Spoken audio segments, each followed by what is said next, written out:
1 Corinthians 13 is one of the most iconic and timeless chapters in the entire Bible.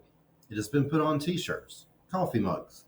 We placed it in Valentine's Day cards, even though I think the reason we use it wasn't exactly Paul's meaning, but we'll get into that a little more.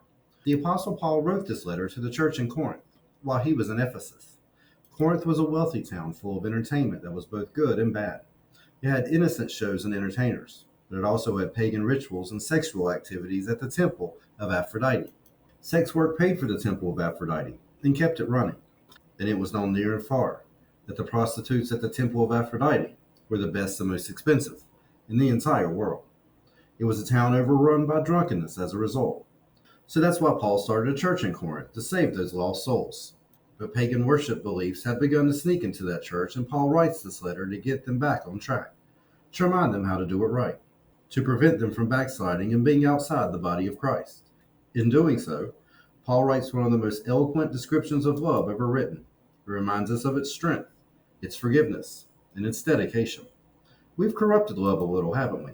Saying it when we don't mean it, committing adultery against the one person who means the most to us, treating those we say we love like they are the last person we'd ever love. We take love for granted, take advantage of it, hold it over our loved ones' heads. We get jealous over it. Some have written it off altogether, and for some pretty good reasons.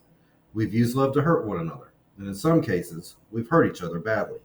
But true love is non-bendable and enduring like God, like Jesus. That is Paul's point here, to give a graphic portrait of how God and Jesus are toward us.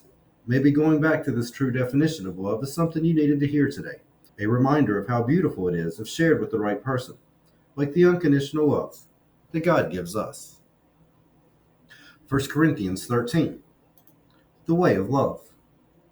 If I speak in the tongues of men and of angels, but I have not love, I am a noisy gong or a clanging cymbal.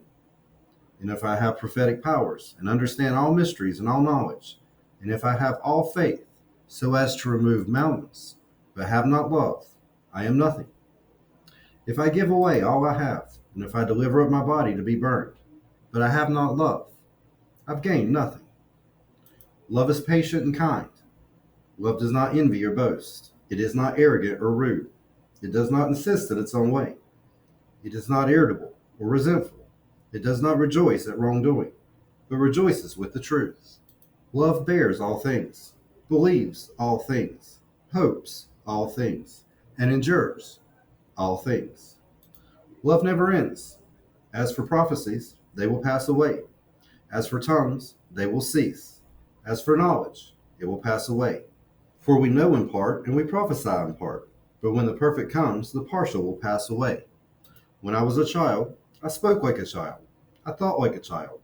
I reasoned like a child. But when I became a man, I gave up childish ways. For now we see in a mirror dimly, but then face to face. Now I know in part. Then I shall know fully, even as I have been fully known. So now faith, hope, and love abide. These three. But the greatest of these is love.